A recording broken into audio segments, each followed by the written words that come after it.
We talked about the Africa Trade and Investment Summit that happened in Lagos yesterday. One of the key issues being raised by the keynote speakers, which has to be the chairman of the Presidential Tax Reforms Committee, Taiwo Idele, was the fact that they observed that Nigerians are being obliged or compelled to pay about 200 unofficial taxes compared to the 60 that are officially approved. What's your reaction to this?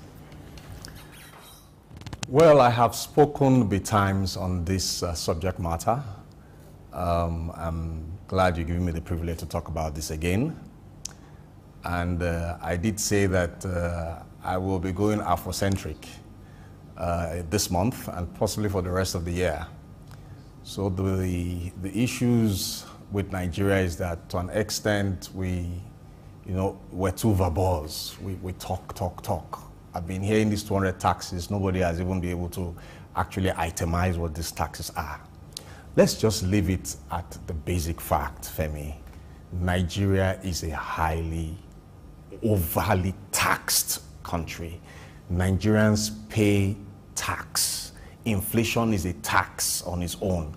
The fact that you have to provide for yourself basic amenities that government should provide and sustain for you, that is another form of taxation. We have social taxation, we have emotional taxation. So the issues bother on, repeating the obvious, and it's now sounding like a broken record. We Nigerians are getting tired of these theories of these red cap chiefs, black cap chiefs, white cap chiefs coming to just talk. We need action. Nigerians are suffering. Nigerians are hungry, all right? Nigerians are burdened. They are belabored with much more than is, able for them to actually bear. So telling us we've been having 200 taxes, we want to reduce to 60, how does that affect emancipating the standard of living for the common man? So I would rather we have a situation whereby people are not talking too much, and let's have results. We need strategic action plans or strategic plans of action to get us out of where we are. This is a terrible economic conundrum. And reminding me again of my problem doesn't solve the problem. All right? If you are driving out of your house, people are there. If you're coming by public transport, I take public transport a lot, not because I can't afford to drive, but it's faster. I mean, if I was to drive here today, I won't be here on time for this program. And then I interact with these people in keke napep, with, these people in buses. The average keke napep rider in Lagos tells me that they pay about 3,600 naira as tax, receipted and unreceipted. Question is, who is collecting this tax? So the tax problem in Nigeria has assumed diabolic, cartelic dimensions. There's a cartel behind it. And the best way to address it is to call the spade and do the right thing that will remove the burden from Nigerians. And I also think too that Nigerians are not paying the tax that they're supposed to pay. So it's a symbiosis of contradictions, which I hope the chairman of this tax committee would be able to address. Now, when he started saying this when he was appointed, he said they had a 1-year timeline. 3 months have gone. We've seen no action. We're getting into 6 months. I've seen no results. So we'll be watching from the cove, and we'll be putting on our black caps and red caps and white caps and doing the analysis and other caps. Yeah. All right. So still we're in the thinking cap right now. Let's look at one statement that is also credited to the chairman of the Fiscal Policy and Tax Reform Committee, Taiwo Idele, when he said that area boys can be trained to collect taxes. Now, you talked about giving the example of some keke napep drivers saying that they pay as much as 3,600 receipted and unreceipted taxes. Now, if that comes into play, the, in quote, area boys using them to collect taxes, do you say it's increasing more? And with the issue of reducing the taxes from 200 to 60, how do you see all of this playing out at the end of the day to avoid leakages and the right money go to the coffers of the government? All right, I'm quite disappointed that Mr. Taiwo Oyedele would make such a statement. And that will be dignifying, you know, the lifestyle of the so-called area boys. Because there's none of us seated here today that will tell us that you've had any friendly encounter with area boys. And now that brings me back and away from the subject matter into our system of education in this country. Now, these area boys, these so-called area boys that you have branded as area boys, is this the best we could have done with their human and intellectual capital? I have met area boys and I call them back and I ask, are you a graduate?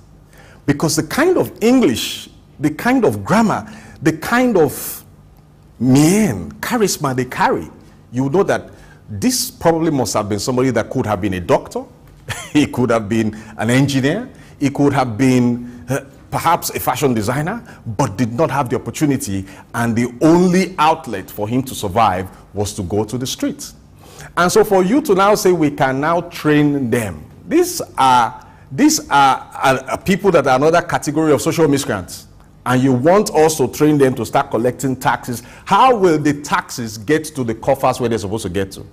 And again, this brings in the issue of the cartel that might be behind the excess burden of taxation of Nigerians in Nigeria.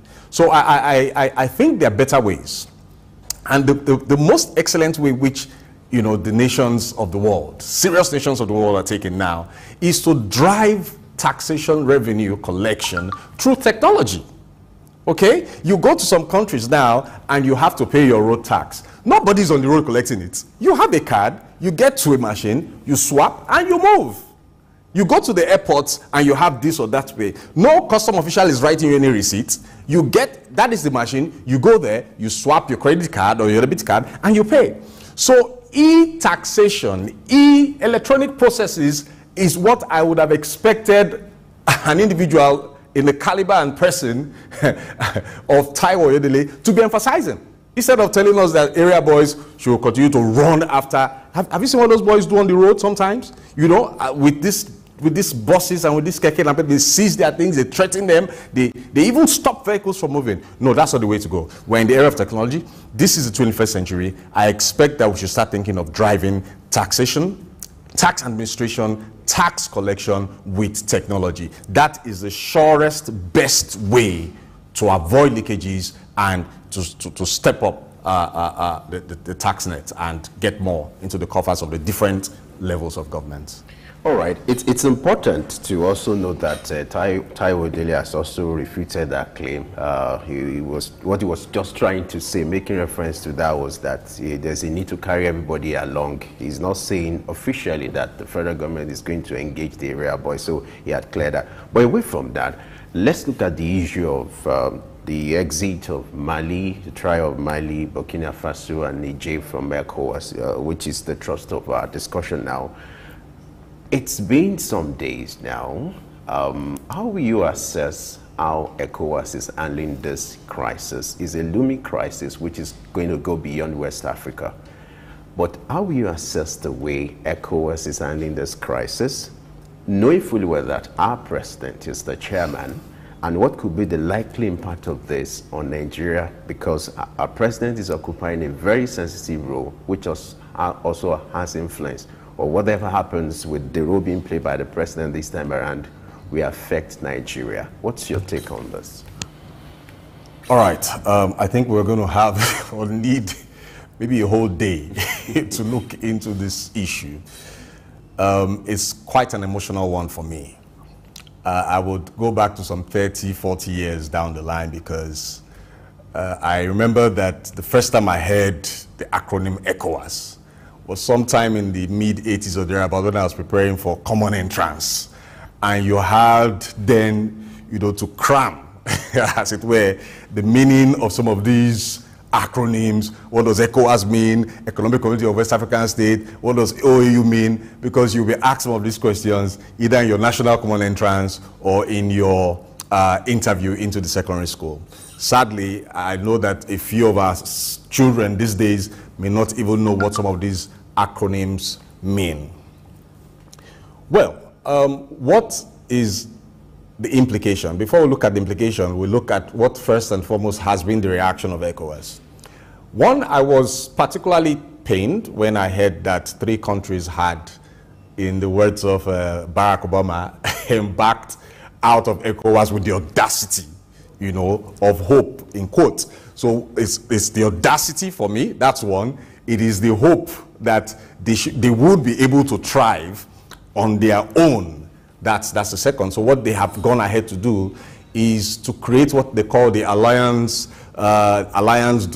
États du Sahel, AES, which means the Alliance of Sahel States. So they want to stay on their own. And I've been looking at the map to actually see how landlocked they are together. And the 3 of them are just there so they can stand.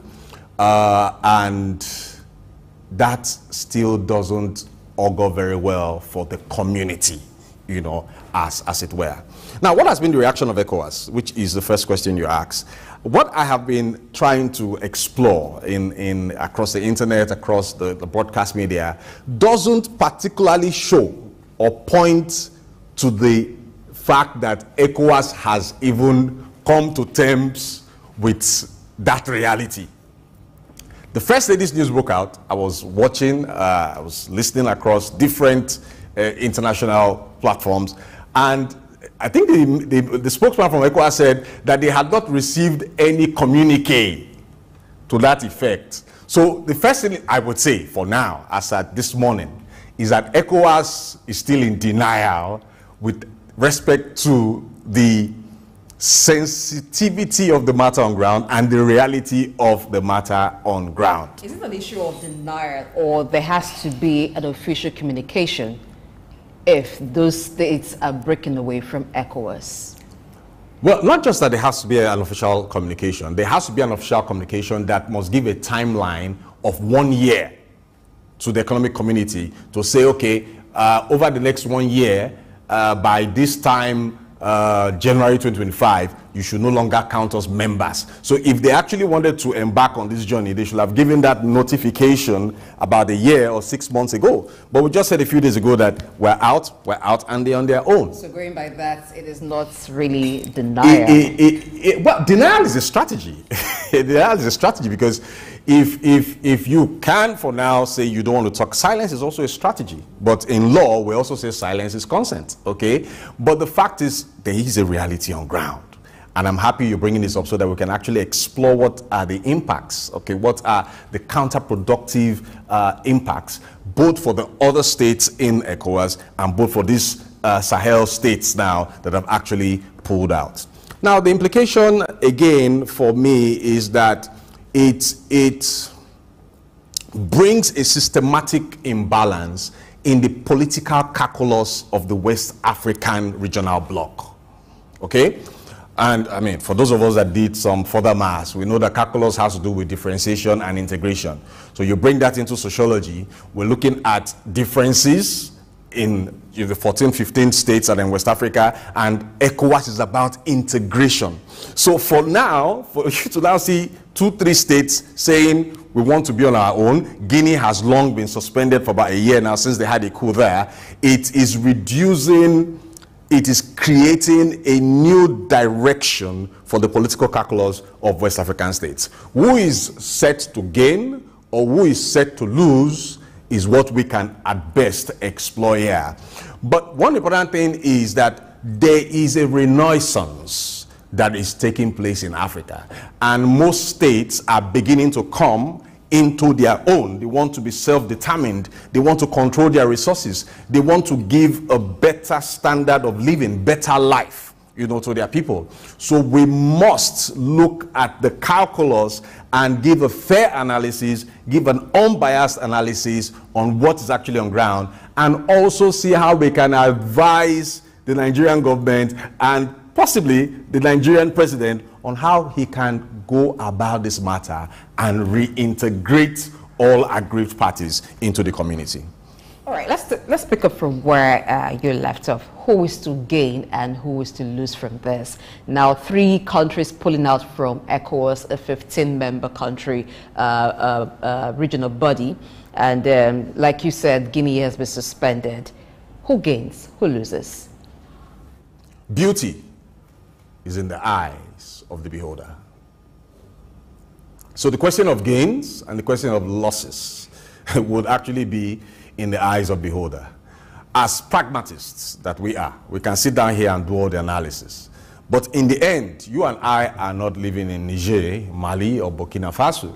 You and I do not know what those people have had to bear in the hands of neo-colonial forces in the last 60 years that has led to this response, which in their view is an attempt to liberate their people, liberate their economy, liberate their psycho-spiritual soul of the nation, and realign with more progressive countries to move their country forward. Now let's come back to the gains and the losses, because we must actually do that analysis. We must look at that analysis given three basic dimensions. Look at the political aspect to it, look at the economic aspect to it, look at the compliance aspect to it, and we should look at the sociological aspect to it. Let's start with the economics. Because the economics plays a major role in the existential potential of any country. So, economically, how will these countries fare?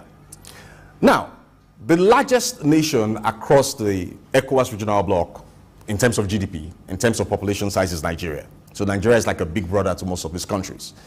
These three nations, the AES nations, Mali, Burkina Faso, and now Niger Republic, only constitute and contribute 10% to the GDP of the West African Economic Bloc. You say 10%, 0.1. That may be insignificant. In statistics, we talk about significance and insignificant. That may appear insignificant, but there might be some correlates that the 0.1%, even though it's a weak correlation, could have impacting other variables within, you know, this body of variables that we try to look at. Are they going to gain by standing on their own? Yes, there might be some gains for them. The gains will come in form of cooperation, internal trade within themselves. Now, don't forget, this removal of this withdrawal of these countries from, you know, this economic bloc is also in view of an alignment with another economic regional power. I'm not going to dignify that country by mentioning names, okay? But we know that there are some countries now that are giving vent and giving encouragement to the liberation, you know, to the fight for economic liberation and prosperity of these countries. Can these countries actually help out? Where the challenge will actually come is that the countries that control the destinies of the global economy, the GDPs of the global economy, will also want to have a share in the pie of these countries. Niger is very, very rich in uranium and gold. I can't say too much for Burkina Faso or for Mali. I know Mali, I think, also very rich in gold. So when you look at that, I also cross-checked the trading and bilateral relations between these three states or three countries and other countries in the West African bloc. Most of their trade, the highest of their trade volumes actually come from other ECOWAS member states. But don't forget, ECOWAS is by default polarized. What do I mean? We have the Francophone countries and we have the Anglophone countries. And you would not expect the Francophone countries to deny their brothers and say because of one ECOWAS committee, we're no longer going to trade with Burkina Faso, we're no longer going to travel to Niger Republic. That brings us to the compliance issue. Politically, who gains? Nobody gains. This is not a win-win situation for anybody. Let's just be sincere.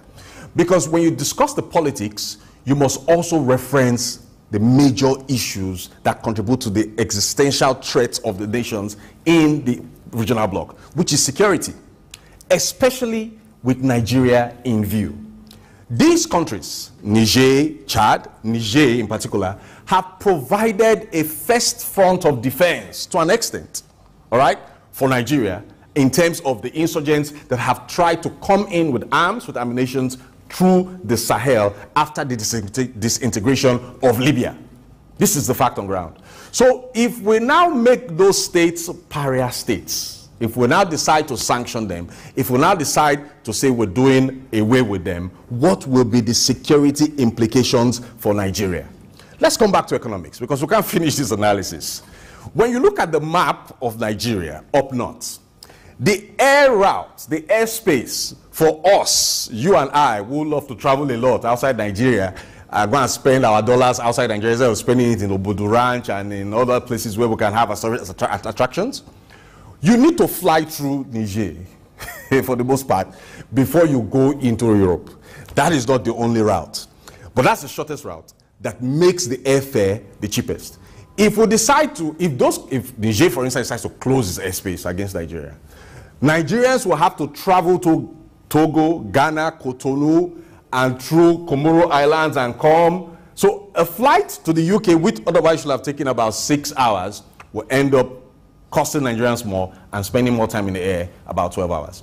So there are multiple implications, all right, for the countries involved and for the receiving countries, Nigeria and other members of the economic bloc. There is no win-win situation here.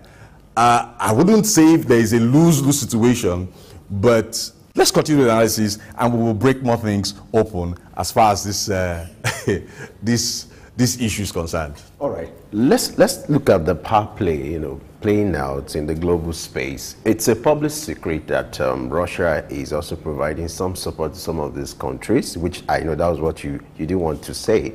Russia, right? Through the activities of the Wagner groups, they've been providing some logistics, some equipment when it comes to some of these war and all that.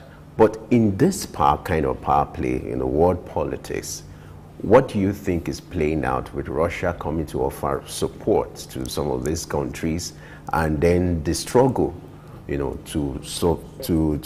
have a grip on the continent, which is Africa? You have the West on the other part, and you also have the Russia. You also have China. The power play, the struggle to take over Africa or provide what's seeming like a support to Africa, or project themselves as strategic partners to Africa. It's on the table. How do you see this playing out? Well, like I said the last time I was here on this program, I did say, and Blessing re-echoed that, the more, the merrier.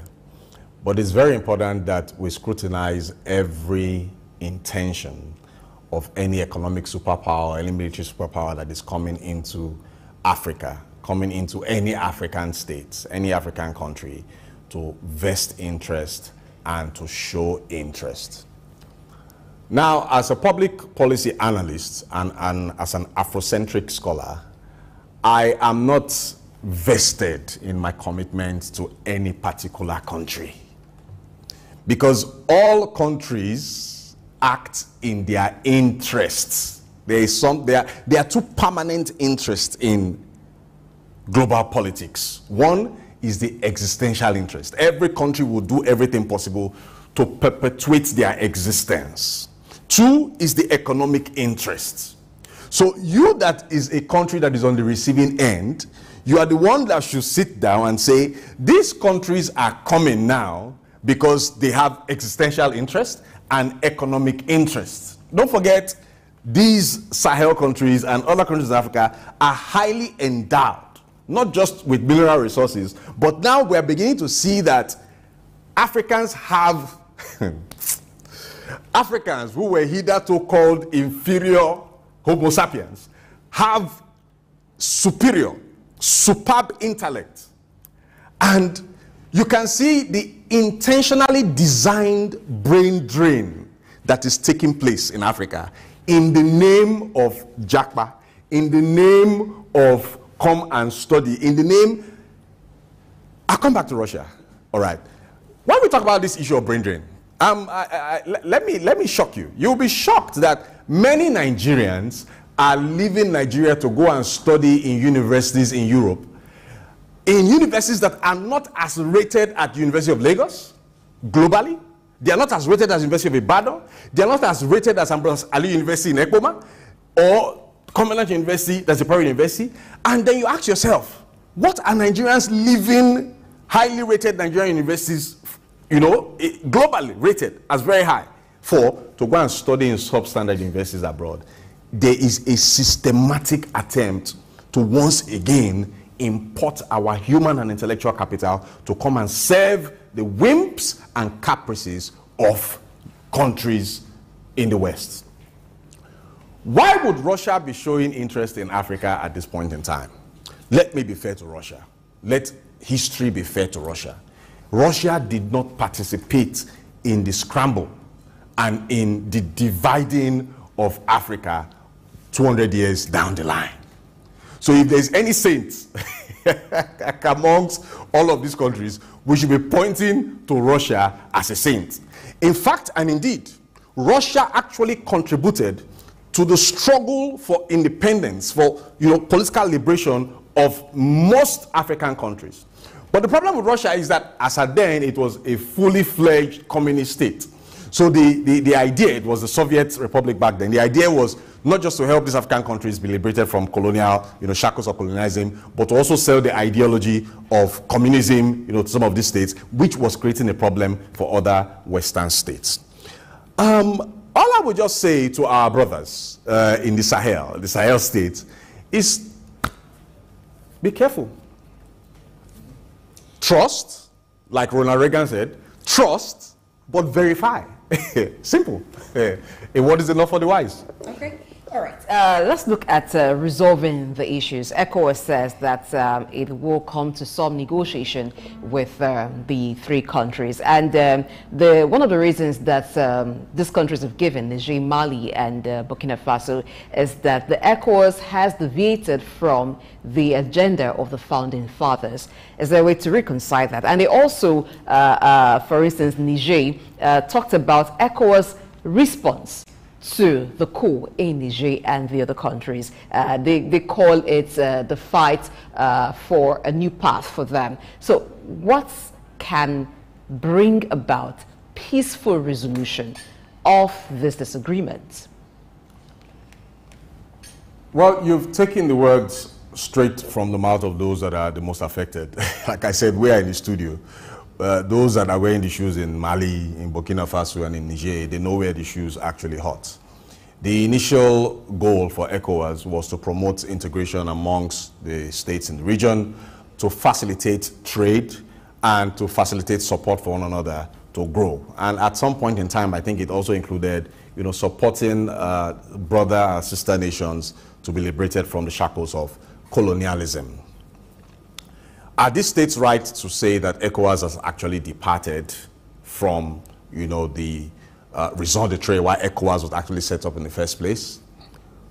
Let's be fair to them. Yes, ECOWAS has departed.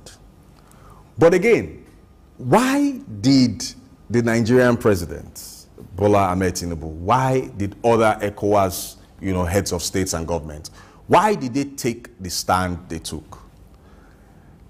Coups have contagion effects.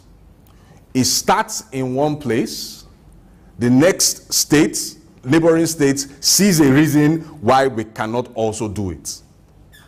And soldiers, ab initio, were never trained to lead people politically. They were trained to protect the people and the territorial integrity of whatever state or country they found themselves. I cannot particularly say of any country where coups have taken place that those countries have done fantastically well. You may want to make reference to Libya, Gaddafi, but in the end, when you look at documentaries that have come up years after, you will see how much those people actually suffered under military rule. Now, how can we facilitate, is there going to be a hope for reconciliation? On the basis of the allegations that these AES states have put on ground. One, that during the coup, they were not supported because they are saying that they were protecting their patrilineal rights, their patrimony, to liberate their country from the colonial master. In other words, they never actually gained independence. They were just, on paper. And have you gone back to see the agreement, the post-colonial agreements that these countries, these Francophone countries have with France? It is pathetic. Can there be a reconciliation? Honestly, on my own, in my view, in my capacity as a social thinker, I do not see the possibility of reconciliation in the next 1 or 2 years. I see the possibilities or the probabilities of engagement. What we need now is to engage these states. Engagement doesn't come by the way of support. Engagement comes by the way of, okay, give us a timeline. What do you intend to do? How do you intend to do it? When do you intend to return your country back to sustainable democratic rule? That should have been the first thing. Not to come with a hammer, sledgehammer, and say, we close the airspace, we cut off electricity. There were agreements, and mutually beneficial agreements between Niger and Nigeria, for instance. All right? Don't forget the River Niger also passes through there. Don't forget that they give us some form of first line of security defense. And there's this agreement with respect to supply of electricity. And it has never been violated for over 40 years. You now come, you cut them off that grid. You now come, you say they cannot trade with other ECOWAS member states. How does that, what should actually have been done is to bring them on the table. And what we need to do now is to bring them on the table and ask them, give us an explanation or give us a blueprint of how you intend to return your country back to sustainable democratic rule. That will be the first strategy, engagement of promoting the fastest route to reconciliation with these countries. That is my take.